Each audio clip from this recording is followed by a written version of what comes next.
العلم هو النور الهادي والمفتاح لكل الخير من يرد الله به خيرا.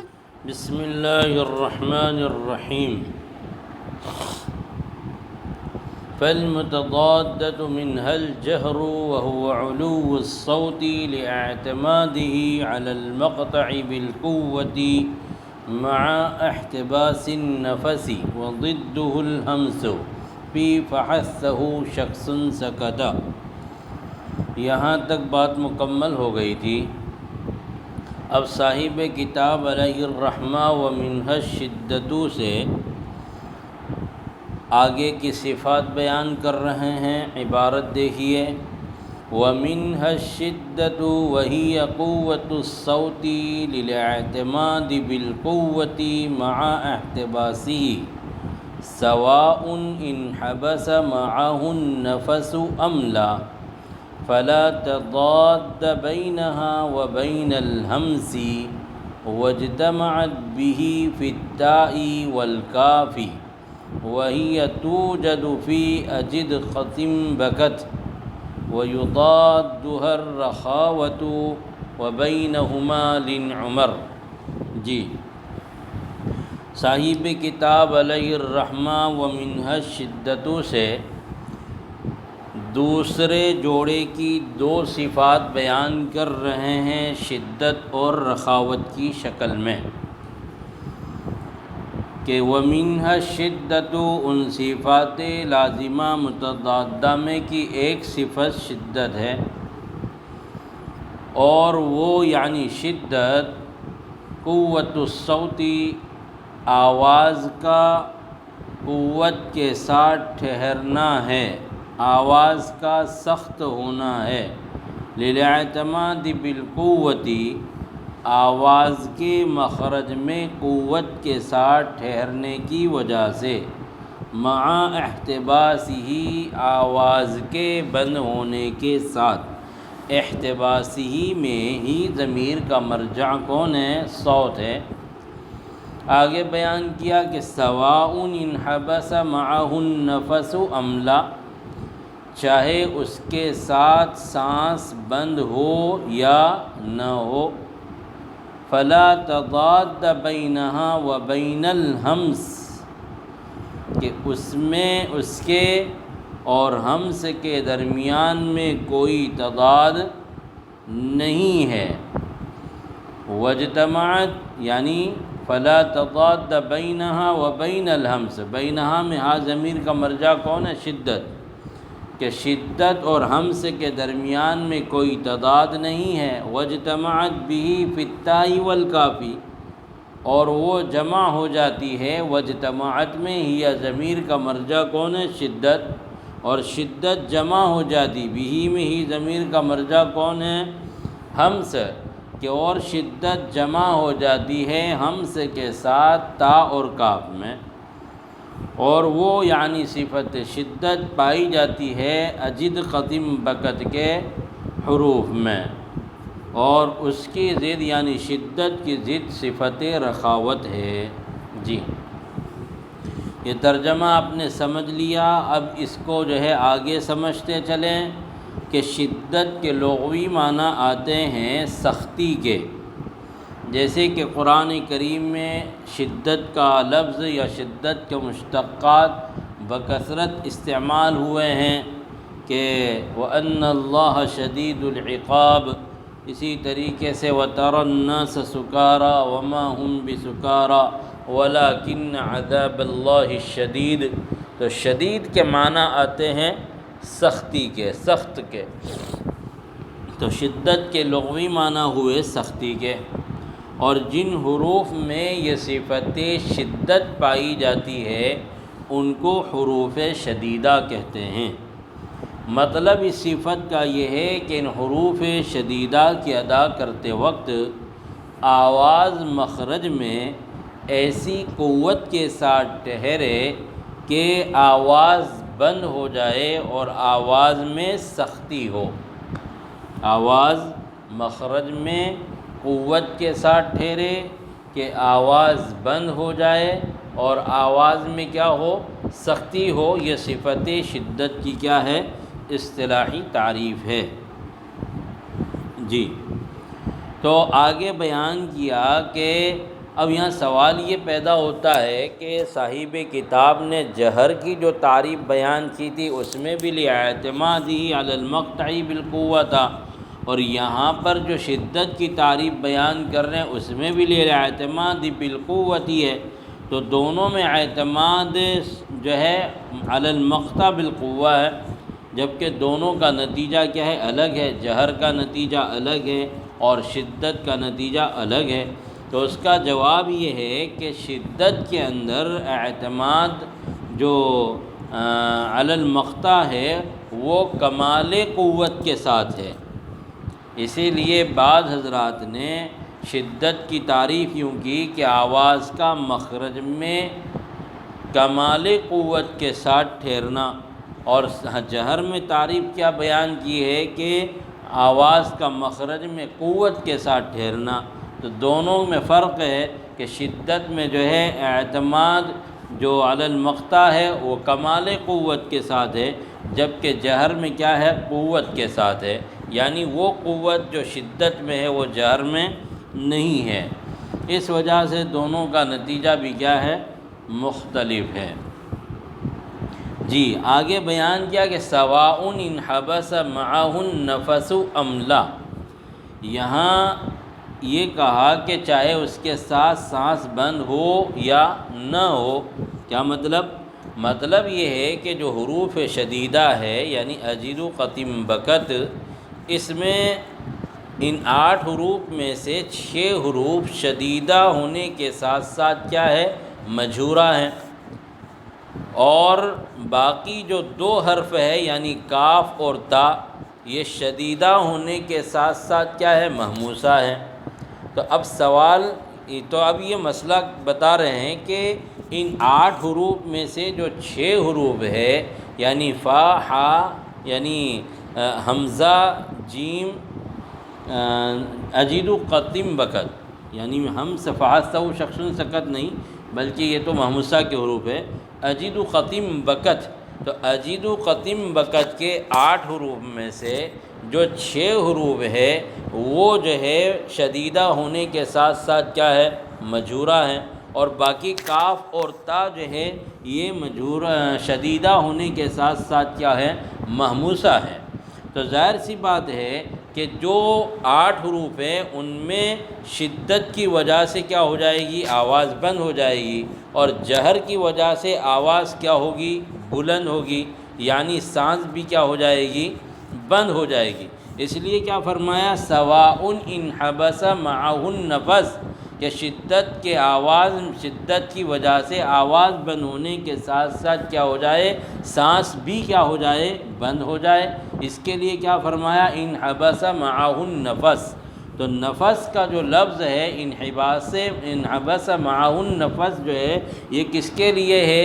ان حروف کے لیے جو ہے جو شدیدہ ہونے کے ساتھ ساتھ کیا ہے؟ مجھورہ ہے، اور وہ کون ہے؟ حمزہ، جیم، دال اور اجید، قاف، طا، قطن اور با، یہ 6 حروف ہیں۔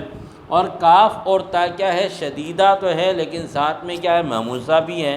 تو شدت کی وجہ سے کاف اور تا میں کیا ہو جائے گی؟ آواز بند ہو جائے گی، لیکن صفت ہم سے پائے جانے کی وجہ سے کاف اور تا میں کیا ہوگا؟ سانس جاری رہے گا، جس کے لیے صاحب کتاب نے کیا فرمایا؟ املا، چاہے سانس بند نہ ہو، چاہے سانس بند نہ ہو۔ انحبس معہ النفس، تو جو 8 میں سے 6 حروف مجھورہ بھی ہیں جن کی وجہ سے سانس کیا ہو جائے گا؟ بند ہو جائے گا جہر کی وجہ سے، اور املا یعنی کاف اور تا میں ہمس کی وجہ سے سانس بند نہیں ہوگا بلکہ ہمس کی وجہ سے جو ہے سانس کیا ہوگا؟ جاری رہے گا، جس کے لیے کیا فرمایا؟ املا۔ تو یہ املا جو ہے یہ کاف اور تا کے لیے ہے کہ اس کے ساتھ جو ہے سانس بند نہ ہو، اس لیے کہ کاف اور تا میں ہم سے پائی جاتی ہے، لہذا اس میں سانس کیا ہوگا؟ جاری رہے گا، جس کے لیے املا فرمایا۔ پھر آگے بیان کرتے ہیں فلا تضاد بینہا و بین الہمس، کہ جو ہے اس کے یعنی شدت اور ہمس کے درمیان میں کوئی تضاد نہیں ہے، یعنی یہ اور یہ آگے بیان کر رہے کہ وجتمعت به فی التاء والکافی، کہ اسی وجہ سے یعنی دونوں میں کوئی تضاد نہیں ہے، یعنی شدت اور ہمز میں کوئی تضاد نہیں ہے، اسی وجہ سے جو ہے شدت ہمز کے ساتھ تا اور کاف میں جمع ہو جاتی ہے۔ یہ اصل میں ایک سوال مقدر کا جواب ہے۔ سوال یہ پیدا ہوتا ہے کہ جب جو ہے کاف اور تا میں یعنی صفت شدت جو ہے جہر کی وجہ وہی توجد فی اجد قتم بکت، کہ یہ کاف اور تا اجد قتم بکت میں پائی جاتی ہے، اس کو بھی بعد میں سمجھے کہ یہاں یہ کہہ رہے ہیں کہ فلا تضاد بینہا و بین الہمز، شدت اور ہمز کے درمیان میں کوئی تضاد نہیں ہے۔ تو شدیدہ میں سے سوال یہ پیدا ہوتا ہے کہ شدیدہ میں سے 6 حروف جو ہے کیا ہے، شدیدہ بھی ہے اور مجرورہ بھی ہیں، تو بوجہ شدت آواز بند، تو بوجہ جہر سانس بھی کیا ہو جائے گا، بند ہو جائے گا، یعنی دونوں بند ہے، جس کے لیے انحبس معہ النفس ہے، سمجھے کہ نہیں؟ اب یہاں پر یہ ہے کہ بظاہر کاف اور تا میں یہ سوال پیدا ہوتا ہے کہ سانس اور آواز میں کیا ہے، لزوم معلوم ہوتا ہے کہ بھئی سانس ہی سے کیا بنتی ہے، آواز بنتی ہے، جب ظاہر سی بات ہے کہ جہر کی وجہ سے سانس بند ہو جائے گا اور اسی طریقے سے جو ہے شدت کی وجہ سے آواز بھی کیا ہو جائے گا، بند ہو جائے گا، دونوں بند، تو وہاں تو کوئی سوال پیدا نہیں ہوتا ہے۔ لیکن جن حروف کے اندر جو ہے آواز تو بند ہو جاتی ہے لیکن سانس جاری رہتی ہے، تو اس میں جو ہے سوال پیدا ہوتا ہے کہ بھئی سانس ہی سے تو آواز بنتی ہے، جب آواز شدت کی وجہ سے بند ہو جائے گی تو سانس کیا ہو جانا چاہیے، بند ہو جانا چاہیے، جبکہ آپ کہہ رہے ہیں کہ کاف اور تا کے اندر کیا ہوگی، سانس جاری رہے گی۔ لہذا جب کاف اور تا میں بوجہ شدت آواز بند ہو جائے گی تو اب ہم ادا کرنے کی غرض سے سانس کیوں کر جاری رہے گی، یہ سوال ہے۔ تو عبارت بالا جو ہے اسی شبہ کا کیا ہے، جواب ہے کہ سانس اور آواز میں لزوم نہیں ہے۔ کیوں؟ اس لیے کہ سانس ایک الگ چیز کا نام ہے اور آواز الگ چیز کا نام ہے۔ سانس نام ہے غیر مسموعی کیفیت کا اور آواز نام ہے کس کا، مسموعی کیفیت کا، یعنی اسی لیے صاحب جوہد المقل نے بڑی اچھی بات فرمائی ہے کہ اعلم ان النفس الذي هو الخارج من داخل الانسان ان كان مسموعا فهو صوت والا فلا، کہ اگر اندر سے نکلنے والی جو ہوا ہے اور سانس ہے وہ اگر سنائی دیتی ہے تو اس کا نام آواز ہے، اور اگر وہ سنائی نہیں دیتی ہے تو اس کا نام کیا ہے، سانس ہے۔ یعنی جب اندر سے نکلنے والی ہوا کو ہم بالارادہ اوتار صوتیہ پر ٹکرائیں گے تو وہ آواز بنے گی جو سنائی دے گی، اور اگر جو ہے اس ہم سانس کو اور ہوا کو ہم بالارادہ اوتار صوتیہ پر نہیں ٹکرائیں گے تو سانس تو انسان لے رہا ہوتا ہے لیکن اس کی کوئی آواز نہیں آتی ہے۔ تو اب دونوں کے اندر تضاد نہیں رہا، اس لیے کہ سانس جو ہے وہ غیر مسموعی کیفیت کا نام ہے، جبکہ آواز جو ہے وہ مسموعی کیفیت کا نام ہے۔ اور تضاد کب ہوتا ہے، جبکہ دونوں چیزیں کیا ہوتی ہے، ایک ہوتی ہے۔ جی، تو اب مطلب یہ ہوا کاف اور تا میں شدت اور ہمز کے پائے جانے کا کہ شدت میں جو ہے کاف اور تا میں جو ہے شدت کی وجہ سے آواز بند ہو جائے گی، یعنی اندر سے نکلنے والی جو ہوا اور سانس ہے اس کا اکثر حصہ تو آواز میں تبدیل ہو جائے گا اور شدت کی وجہ سے آواز بند ہو جائے گی، لیکن سانس ابھی باقی رہے گی۔ اور جب آواز ختم ہو گئی تو آواز کے ختم ہونے کے بعد جو ہے صفت ہمز کے پائے جانے کی وجہ سے کاف اور تا میں آواز کے بند ہونے کے بعد ہلکا سا سانس بھی جاری رہے گا، جو ہے کون محسوس کرے گا، قاری محسوس کرے گا۔ جی، تو کاف اور تا، اور دوسرا جو ہے جواب یہ بھی دیا جاتا ہے کہ کاف اور تا میں جو ہے شدت اور ہمز کے پائے جانے کا مطلب یہ ہوا کہ کاف اور تا میں شدت پائی جاتی ہے، لہذا صفت شدت وہ کیا ہے، قوی صفت ہے، اور صفت شدت کے قوی ہونے کی وجہ سے بوجہ قوت وہ پہلے ادا ہوگی کاف اور تا میں، اور کاف اور تا میں پہلے ادا ہونے کی وجہ سے آواز کیا ہو جائے گی؟ بند ہو جائے گی، لیکن ابھی سانس باقی رہے گا، جاری نہیں رہے گا بلکہ کیا ہوگا؟ باقی رہے گا۔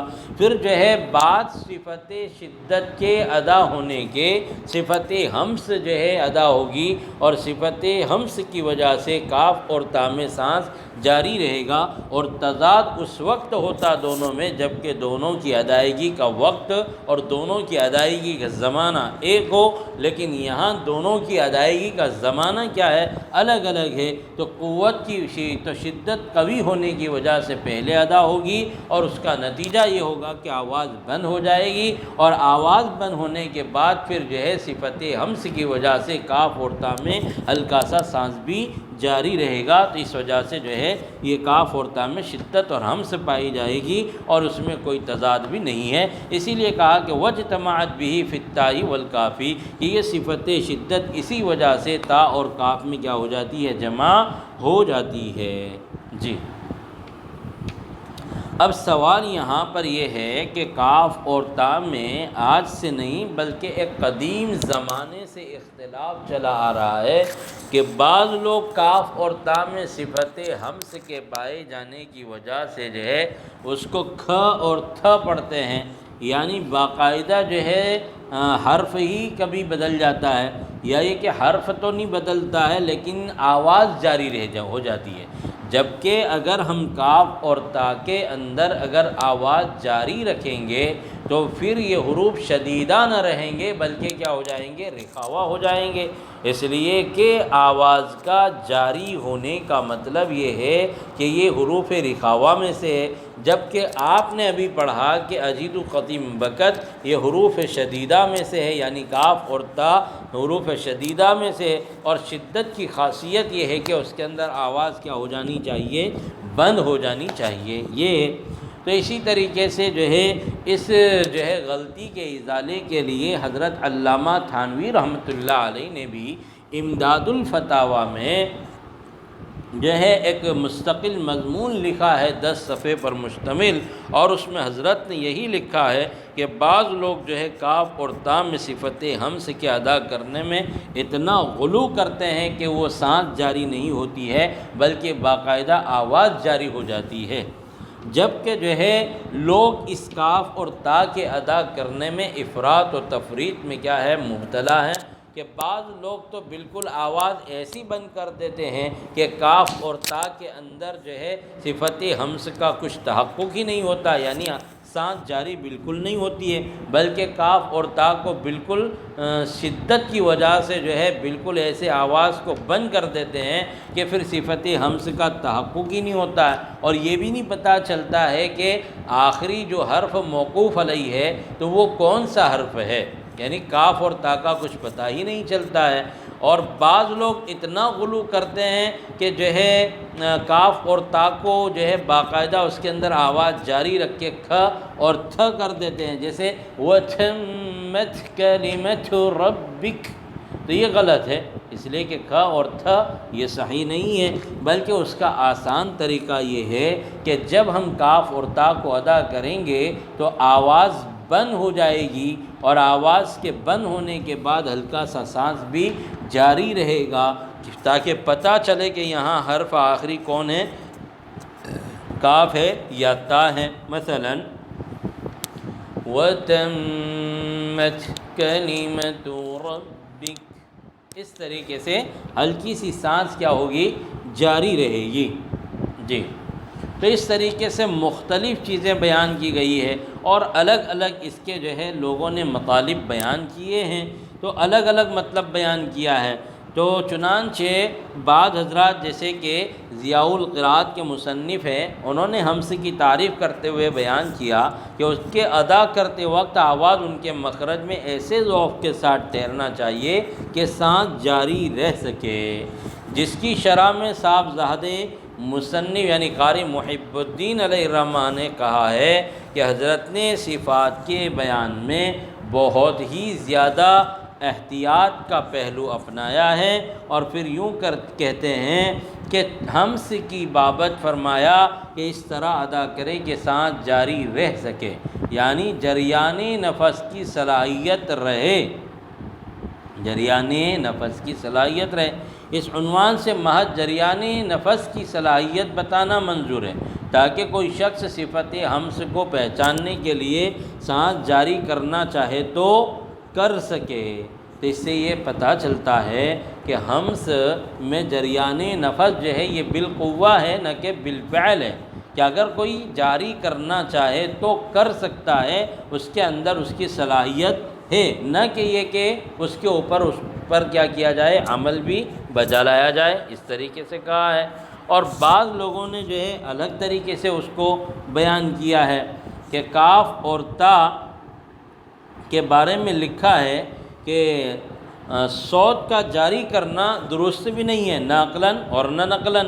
کیوں؟ اس لیے کہ اگر صوت یعنی آواز جاری کی جائے گی تو کاف اور تا پھر جو ہے یہ شدیدہ نہ رہیں گے بلکہ کیا ہو جائیں گے، رخوا ہو جائیں گے۔ اس لیے کہ آواز کے جاری ہونے کا خاصہ تو کس کا ہے، رخاوت کا ہے، جبکہ کاف اور تا جو ہے یہ حروف رخاوہ نہیں ہے بلکہ حروف شدیدہ ہیں، حروف شدیدہ ہیں۔